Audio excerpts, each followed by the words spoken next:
Je me rappelle de ce fameux Abdelkarim que j'avais rencontré il y a de ça maintenant peut-être 12 ou 13 ans dans une mosquée. Un petit jeune de cité qui venait juste faire la prière. Plus tard, j'ai fait la khutbah dans une mosquée à Blanc-Minil, dans le 93 toujours, et il vient me voir. Il me fait, tu te souviens de moi? Je lui dis, ton visage il m'est pas familier. Il m'est familier, na'am. Il me dit, c'était moi qu'on avait vu, tu m'avais vu dans la mosquée telle. Je fais, mashallah. Et l'akh, mashallah, il portait la sunna, et il me demandait des conseils, il voulait partir étudier au Yémen. Et je l'ai plus revu pendant quelques mois. Je pensais plus à lui. Et là, je le vois devant moi sur la table, mort. Je demande à son père, qu'est-ce qui s'est passé? C'est Abdelkarim de Blanc-Minil. Il me fait, tu le connais? Je lui fais, c'est moi, Soufiane, l'imam de la mosquée de Blanc-Minil. Il me dit, c'est Soufiane? Il prend son téléphone, il appelle son fils. Il me dit, devine, je suis avec qui là? Il fait, je suis avec Soufiane, l'imam de Blanc-Minil. Après, il fait, tiens, il me passe son fils. Son fils, il me fait, Soufiane, comment t'as su qu'il était mort? Je dis, je l'ai pas su. Moi, je suis avec un frère, et on nous appelle quand il y a des janazas, j'y vais pour faire le rosl. Il m'a dit, subhanallah, juste avant de mourir, il m'a demandé de t'appeler pour que tu viennes le laver.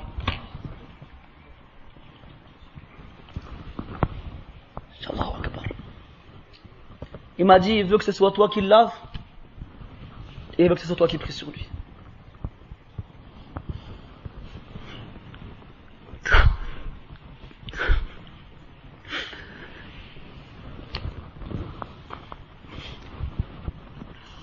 Alors je le regarde comme ça, et on commence à le laver. Il avait un petit peu de barbe, ici au menton. Il était beau, mashallah.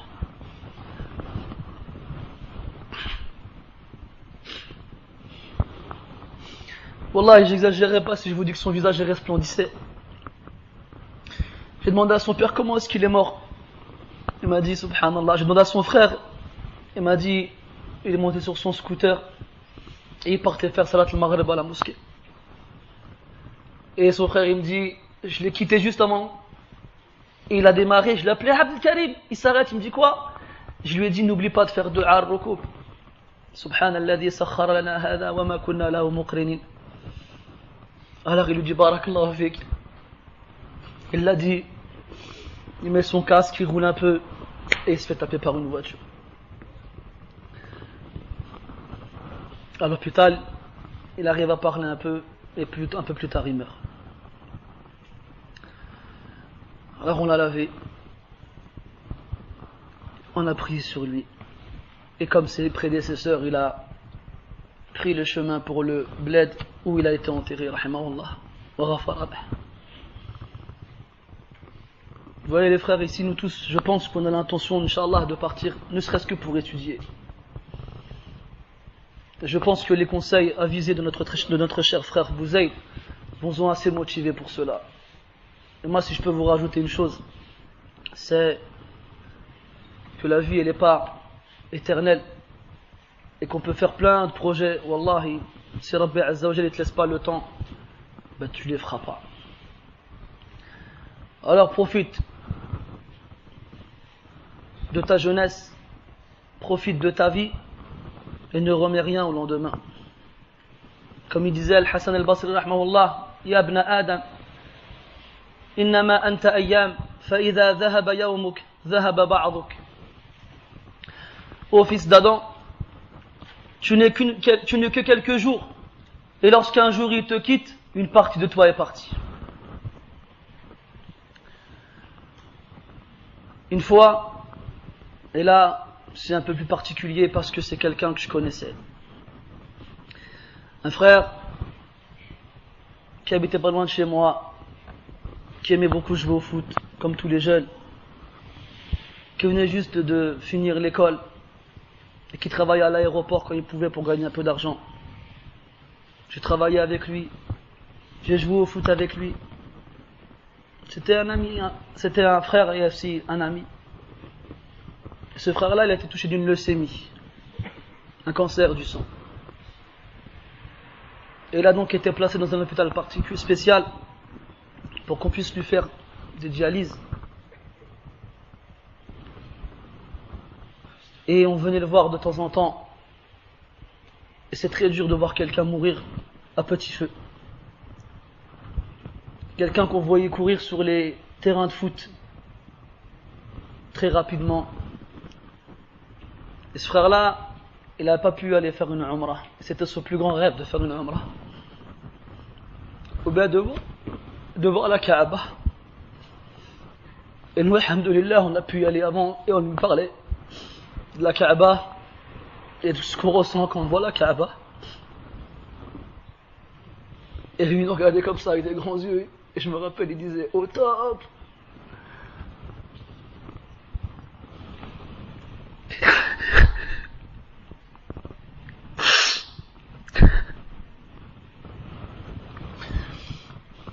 Il y a eu des hauts et des bas dans sa maladie, mais vers la fin, c'était irrémédiable.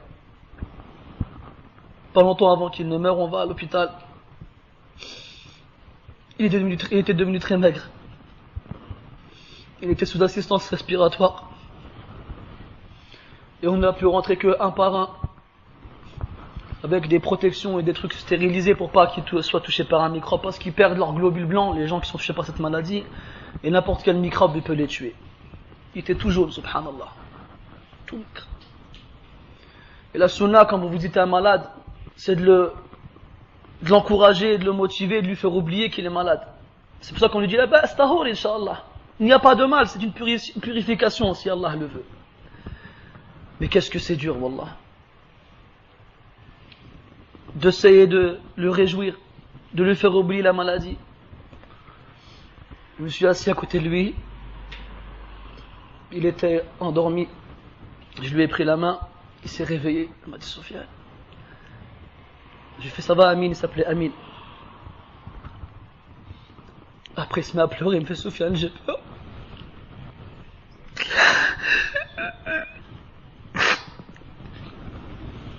Il me dit, Sofiane, j'ai peur. Mets-toi à sa place. T'as à peine 20 ans. T'es sûr d'aller à l'hôpital depuis des mois. Les docteurs, ils disent, il te reste quelques jours, voire quelques semaines. Tu sais que tu vas mourir. On sait tous qu'on va mourir ici. On n'y pense pas parce qu'on ne sait pas quand on va mourir. Mais là, quand tu sais que dans quelques jours, peut-être, c'est très probable que tu meurs. Wallah, c'est normal d'avoir peur. Comme elle disait Aïcha radiyallahu anha, après que le prophète sallallahu alayhi wa sallam lui a dit, من أحب لقاء الله أحب الله لقاءه ومن كره لقاء الله كره الله لقاءه.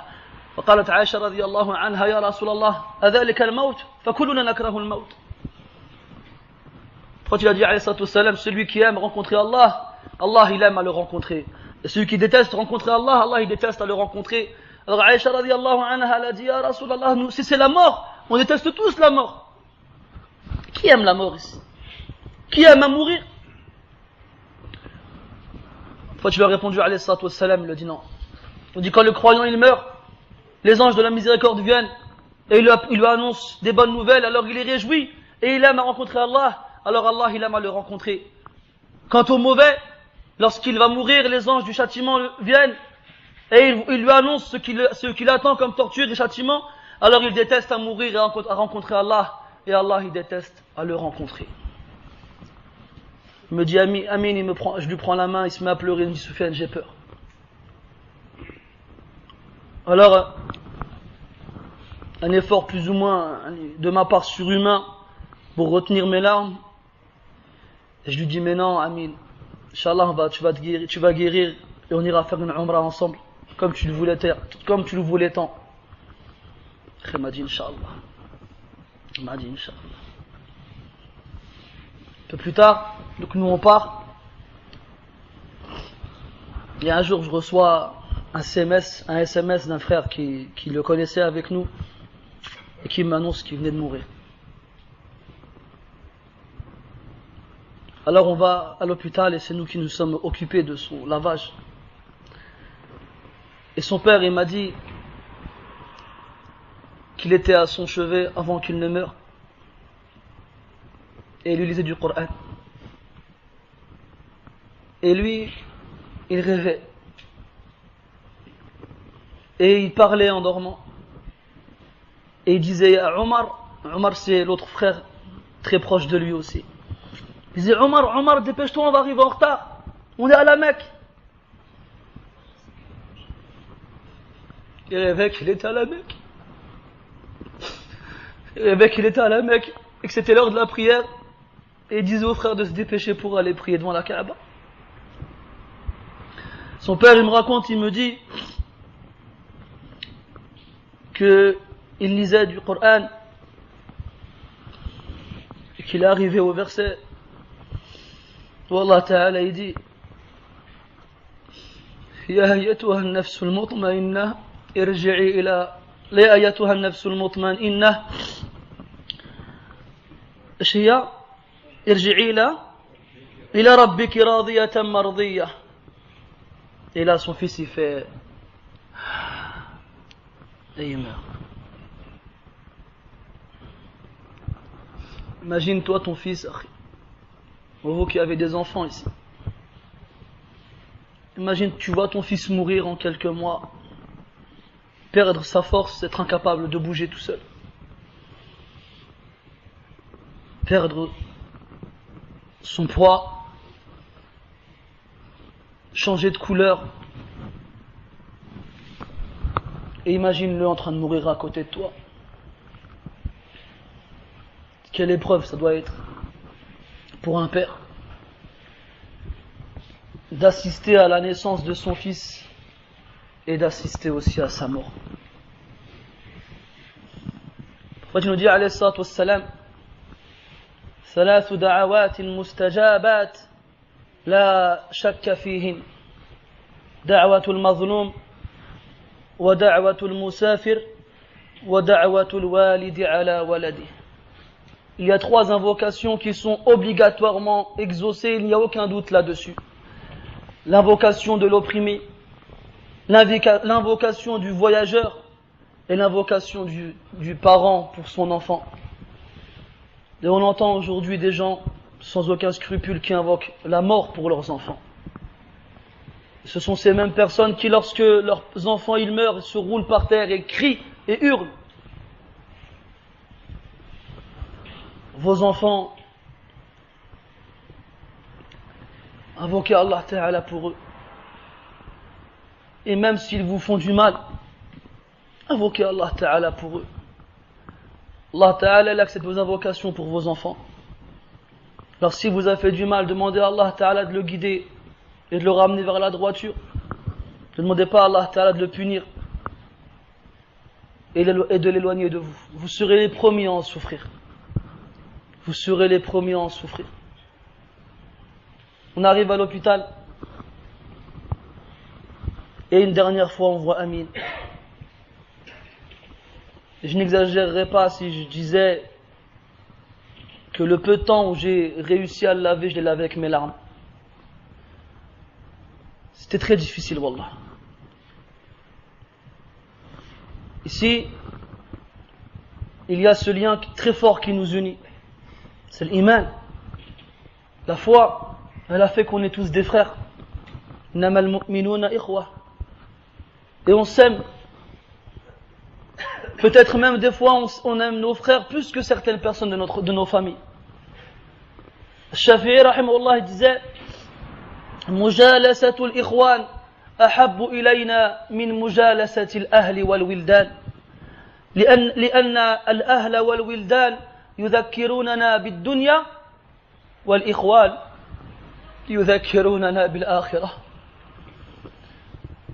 Être en compagnie de nos frères nous est préféré à la compagnie de nos femmes et de nos enfants. Car lorsqu'on est avec nos femmes et nos enfants, ils nous rappellent ce bas monde. Et lorsqu'on est avec nos frères, ils nous rappellent l'au-delà. Omar radiyallahu anhu, une fois, il a pensé à un de ses frères avant d'aller dormir. Il a pensé à lui tellement fort qu'il n'a pas cessé de se retourner sur sa couche jusqu'à ce que l'adhan de l'Fajr se fasse entendre. Il n'a pas dormi. Il a fait la prière et lorsqu'il finit, il dit Aïna Mu'ad. Où est Mu'ad? Ibn Jabal radiyallahu anhu. Mu'adh, il se lève, il dit Ha ana ya Amir al-Mu'minin. Et Mu'adh, et Omar lui dit Ta'al, ya Mu'adh. فوالله ما زلت أفكر فيك أتقلب على فراشي كالحبة على المقلع. Il me dit Mu'adh, viens. Par Allah, je n'ai cessé de penser à toi à un point où je me retournais sur ma couche comme une graine sur la poêle qui est en train de frire.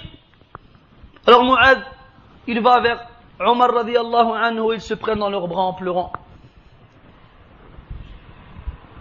Tous ici, on a des frères qu'on apprécie plus que les autres. Ça, c'est une chose naturelle. Le Nabi sallallahu alayhi wa sallam, il a dit à Mu'adh, Ya Mu'adh, inni la uhibbuk.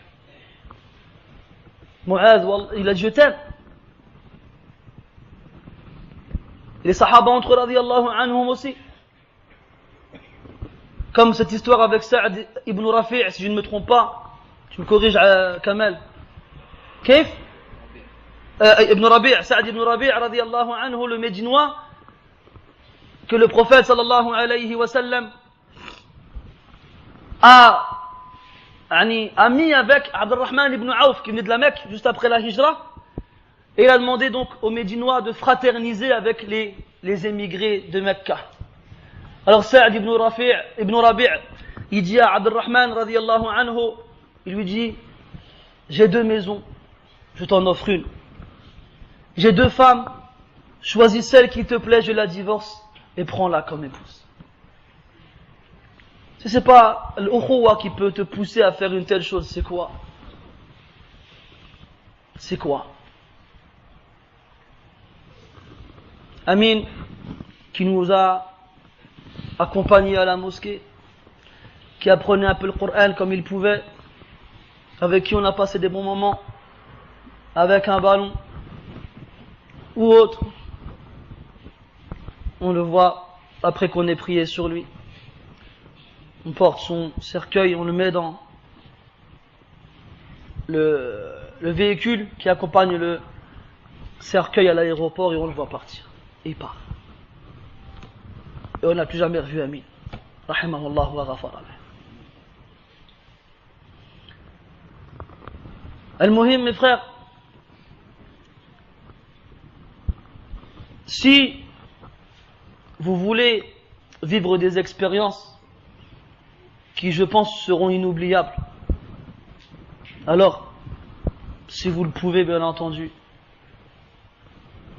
participez à ce genre de choses. On a trop besoin, mes frères, wallah, de choses qui ravivent le cœur. On a trop besoin, wallah, d'adoucir ce morceau de pierre qui nous sert de cœur.